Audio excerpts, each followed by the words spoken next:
Hi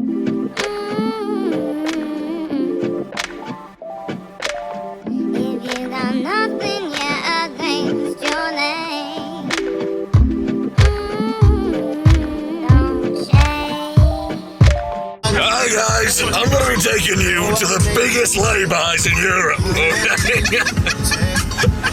We're starting with a belter. You do not want to miss this one. Subscribe down below. Yeah, go on, Huey. Send it to me then, sunshine. What is up, YouTube? So we are back with another video, and it is a very different location today.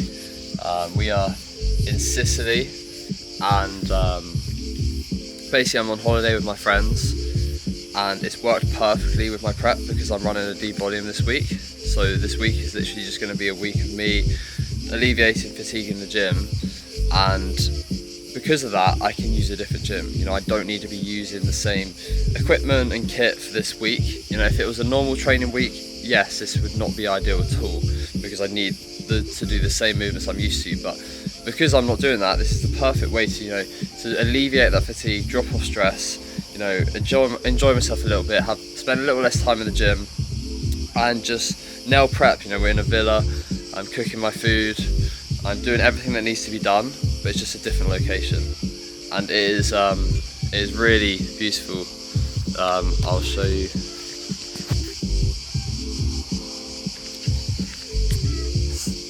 Yeah, it is yeah, so this is literally just unreal, like these views.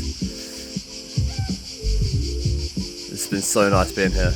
But yeah, so another really interesting thing is it's actually a refeed day. So I'm having a high day. So I'm gonna be having, it's not crazy, I'm not having loads and loads of carbs, but there's a lot more carbs in. So I'm gonna give you a full day of eating today, show you my meals. We're going to go to the gym. I'm going to do a voiceover as well at the gym for the video as well. And yeah, it's going to be a really good video. So hopefully you enjoy, and yeah, let's crack on with it. So first meal of the day, I had a bit of a crisis actually. So the hob isn't working, and I was going to have Rice Krispies, but then I was looking on Google and it says that you can microwave uncooked rice if you do it in a specific way. I've attempted it. It's come out alright, but obviously this is protein on top. So this is sweet rice. So it's 25 grams dark chocolate. It's a whey paste, so you basically mix the protein with water, and then 100 grams of berries, 25 grams of dark chocolate. So I'm going to eat this as my pre-workout meal. The volume of the rice is kind of awful because I microwaved it, which is pretty sad. But yeah, I'm going to eat this as my pre-workout meal, and just excited to eat because I'm starving. And then we're going to go to the gym.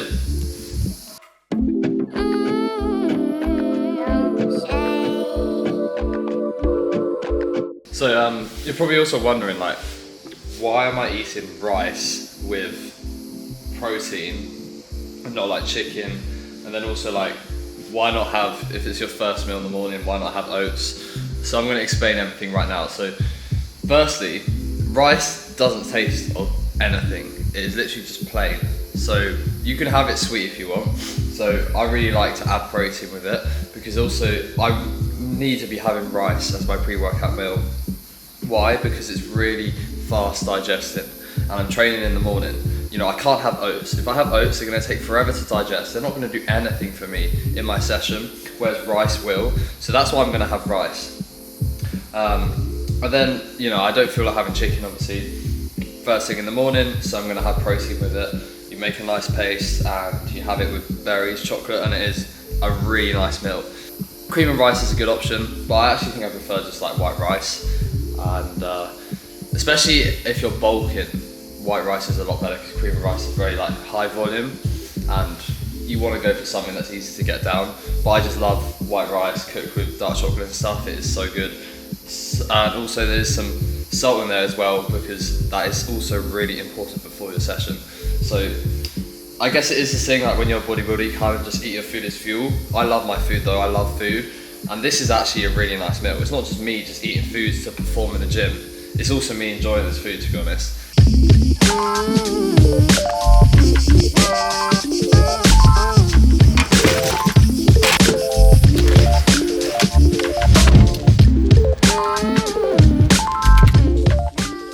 So, this is the first ever voiceover I have done for YouTube, and yeah, it's really exciting, and I think I'll do more of these just because from like as a viewer myself on YouTube, I've always enjoyed when other people have done videos like this.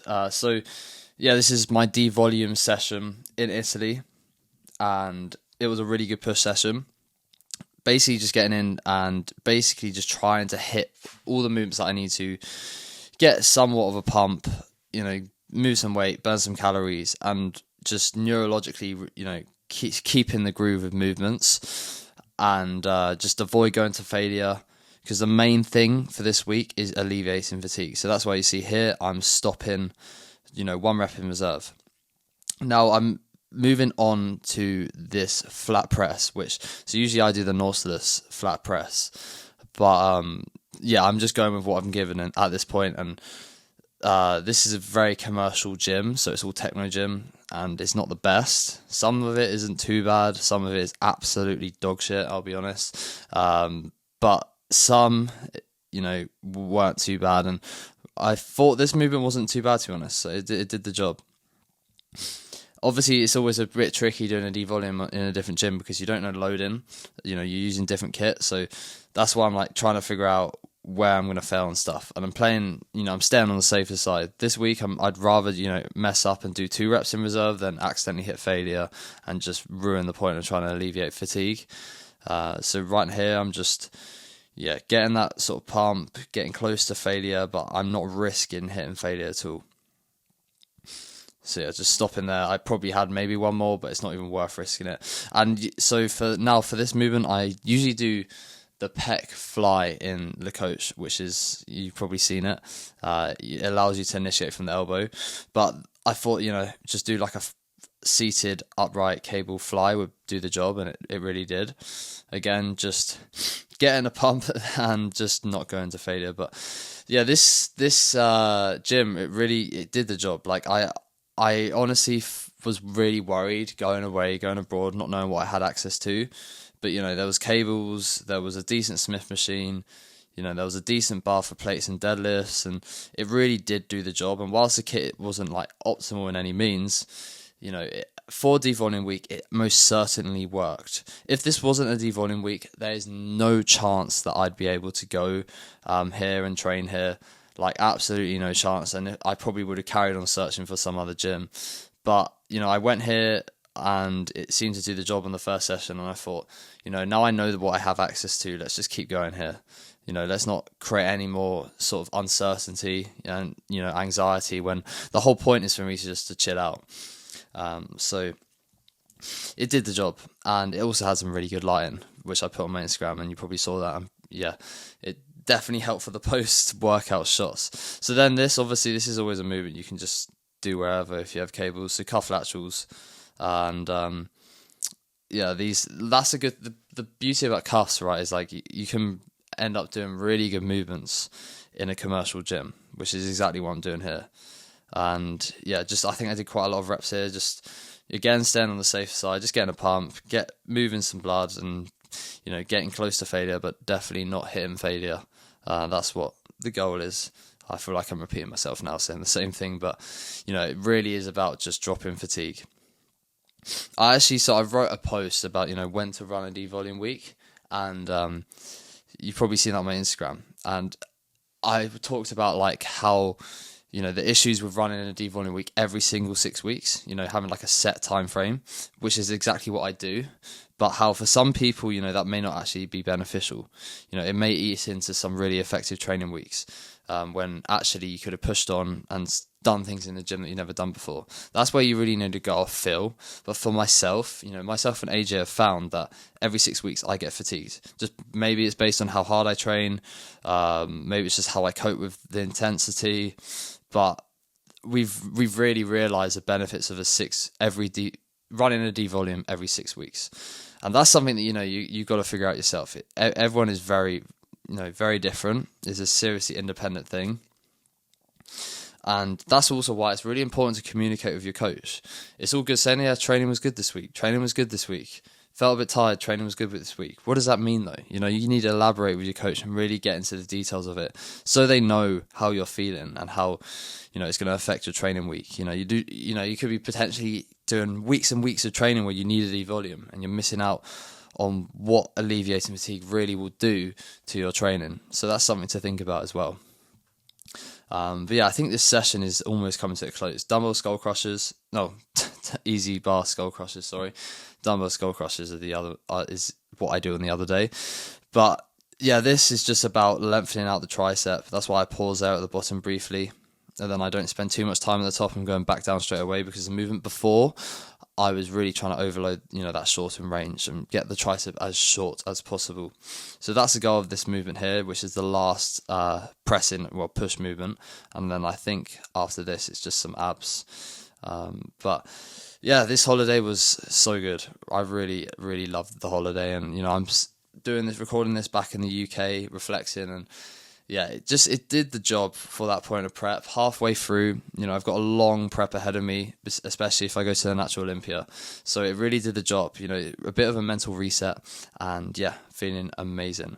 So now I'm ready to really get after it back in La Coach. And I needed some sun, to be honest. I know there's sun in the UK, but when you're a bodybuilder, when you're training, you spend most of the time in the gym. You're never really outside.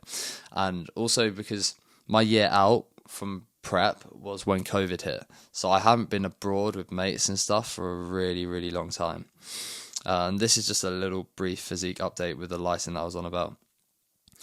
So yeah, looking fairly full here because we had run a couple high days, I believe, at this point. I think I could be wrong, but I think this may be one high day down, but looking a lot sharper, like a lot of fluid dropped off that first day. You know, not that much fuller, but a lot of fluid dropped off. And also, I'm not gonna lie, this lighting is very, very pleasing. Like it it makes me look leaner than I probably am here. But yeah, 10 weeks out, time to keep pushing along. Thank you for tuning in, guys, and we'll get back to the video. So yeah, it's just a few more poses. Thank you for tuning in. Like and subscribe, all that stuff. I'm sure I said that at the end of the video. I say it a little bit too much, but yeah, I will see you with my next meal. So I just got back from a really good push session, and now I'm just about to have my post-workout meal, which I'm really excited for because it's some extra cereal. So 130 grams of Cocoa Pops, and then 40 grams of whey isolate that I'm going to put in the Cocoa Pops. I also had 100 grams of banana, but I've already had it because I'm absolutely starving. It's like 1:30, and I still haven't had my post-workout meal. Absolutely ravenous. So I'm going to get this down, I'm going to enjoy this, and I will see you for the next meal.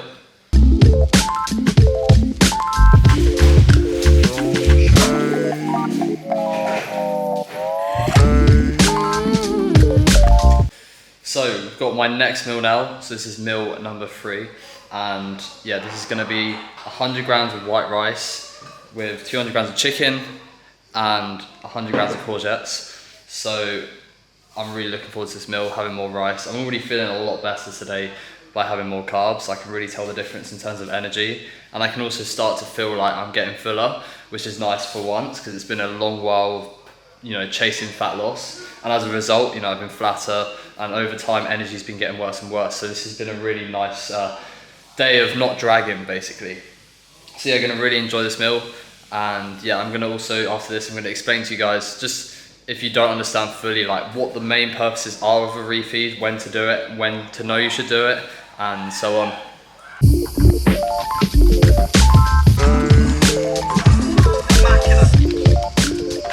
So yeah, I just want to talk to you guys about basically the purpose of my refeed, why I'm doing it, you know, why do you want to do it, when do you do it on prep, and you know, what are the signs you want to look for, you know, how long do you push for, get flatter, and basically just how long can you get flat without, you know, sacrificing performance and stuff like that. Because a lot of people, they'll tell you need to get flat to lose body fat, and that is true, but there is sort of like a limit to it eventually, where then you're going to start to see performance drop off. But if you're wondering why I'm wearing this hat, it's because I've been swimming and my hair is all over the place, so I thought I barely ever wear caps. Bit of a change, but anyway, so obviously the main thing you want to be looking for when you run a refeed is flatness. How much flatness can you really get away with before you need a refeed? And the biggest thing you need to look for is performance. You know, when do you see performance start to dip off? Can you preemptively do a refeed to prevent that from happening? Well, this all comes down to where you are at on your prep. Some people will not be able to run refeeds. Why? Because they might be behind track, and the most important thing is getting in condition on stage. Because if you're soft, you're not going to win shows. Like, let's be honest. So that's why it's so important to be ahead of time throughout prep. For me, you know, we can run refeeds. It may take away from your fat loss a little bit, but it shouldn't, as long as you manage it correctly. But even if it did, let's say it slowed fat loss for a few days, we can get away with that. You know, we have that wiggle room to run refeeds, you know, really make sure that we can hold performance and just pause the fat loss for just a short period of time, just to alleviate fatigue, drop off that fatigue, and then push again. And that's why it is so important to make your starting point a really good one. You know, if you start prep out of shape, like, well, obviously you're gonna be out of shape, but I mean, if you start prep like too out of shape, you're gonna be chasing the whole way through. And it's something I did last prep, and we weren't really able to run any refeeds until the very end, which was too late, and I was so flat. You don't want that to happen. Like, it might have to happen, but you don't want it to happen. And the most important thing is to manage your prep as well as possible, and your off season, and making sure your starting point, like I said, is a very good one.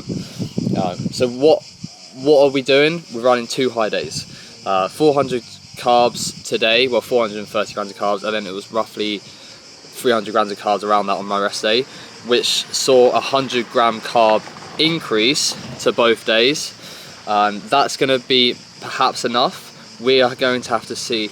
Obviously, this is my first time with AJ, so this refeed is going to be really useful data for him, because he right now will not have a full understanding of how much carbs I actually really need to fill out. He will have a good understanding based on, you know, how I've been responding and stuff throughout this prep, but to truly know, we need to just, you know, be a bit conservative, see how much carbs I need, because we don't want to throw away the fat loss too much over the next few days. By being conservative, what he can do is see if I need an extra day. So if my body weight hasn't gone up at all, or it keeps dropping, you know, that's when we might do an actual, like a third refeed day. But right now I'm feeling good. Like, I can really tell, like, I'm feeling up throughout the day. Yesterday was a very active rest day as well, like, because I was doing so many steps. I actually woke up only 0.05 kilos up, whereas today I'm resting a lot, so I should fill out a lot more. So yeah, basically we run refeeds to counteract flatness, to make sure we can hold performance in the gym, so we can preserve muscle tissue. We need to push to create fat loss, but there's going to become a point where that flatness is going to then be, you know, counterproductive, and we're going to start to eat muscle tissue. But I do want to stress that if you're behind, you should not be really incorporating refeeds. You need to just keep pushing, because the most important thing is that you are showing your physique as lean as possible, because at the end of the day, if your condition is not where it should be, people that are more conditioned than you, they're going to win. They're going to basically beat you. I've seen that myself. So yeah, that's how you approach refeeds, and hopefully that's really useful for you guys. And yeah, I'll see you with the meal 4, and yeah, I'll catch you with that meal.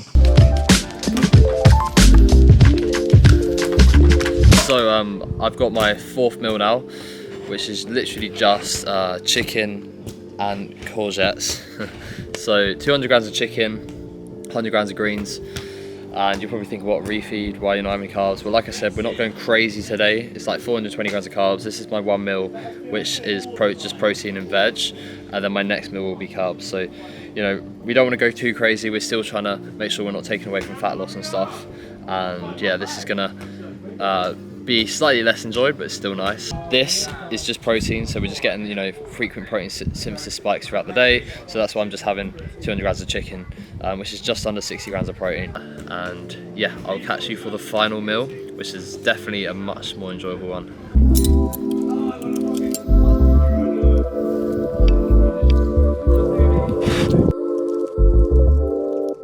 Adam pretends to just eat this, but he's had 4 bottles of wine today. Maniac. So I try and avoid having too much like artificial sweeteners, 0-calorie drinks, but this, for a whole litre of this, it's only 10 calories. I mean, it's literally insane. Like I can't believe this is 0 calories really, but it's so good. And yeah, it's a beautiful evening. Most of this holiday we've literally just spent out here just chilling. We went to Cephalu yesterday, which was a really nice town, but most of the time we've just been chilling out here, and it's just been so nice, just relaxing and not having to think about much. So yeah, it's been a really good week. So this is the final meal of the day. I really need to get used to filming myself. I can't get like the right angle, my head is just chopped out. But last meal of the day, just add in my whey to my oats. Which is going to be 25 grams of whey.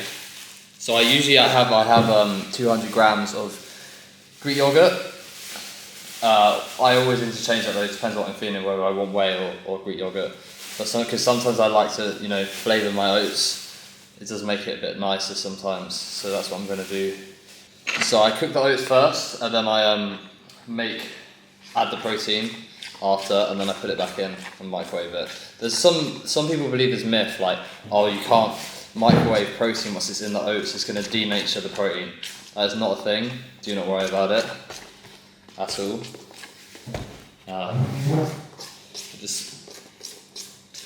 So I'm going to put this in for a minute, take it out in 30 seconds, and then keep stirring, and then it's going to become like the perfect consistency. So that's what it looks like right now. 1 minute.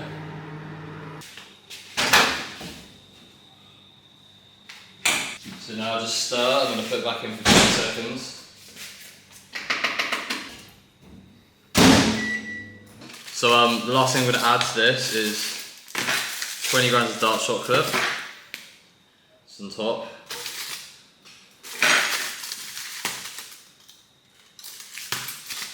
I love this, and it's just going to melt over the top. And then 20 grams of nut butter as well. And this will melt around it as well. The perfect combo for oats, nut butter and dark chocolate. A tiny bit of salt over the top. So this is my last meal of the day, guys. And the reason I'm having oats is because you want to have slower processing carbs like before bed. Foods that digest slowly so they can be utilised for longer, and this can be, preserving fullness into my session tomorrow. So you don't want to be having oats like near your sessions. You want to be having oats further away from your session so it can be utilised when you're training and preserving fullness. So 100 grams of oats, 20 grams of nut butter, 20 grams of 85% dark chocolate, and that is it for today. And yes, this is a full day of eating abroad edition, refeed day. Hopefully you guys really enjoyed the video, and please like and subscribe. I really appreciate all the support. We just hit 500 subscribers, which is awesome. I've only been doing this for a few months, so hopefully we can get that up to 1,000 subscribers soon. And yeah, I'm just loving this. I'm really loving the YouTube and creating videos for you guys. The support has been amazing. So yeah, I will see you again really, really soon. Weekly uploads, they're not gonna stop. I made that a promise throughout the whole prep. We are 10 weeks out now, away from the first show of the season. And yeah, so excited for it, coming in fast. Yeah, I will see you back in La Coach, probably, back in England for the next video. And yeah, see you soon. Peace.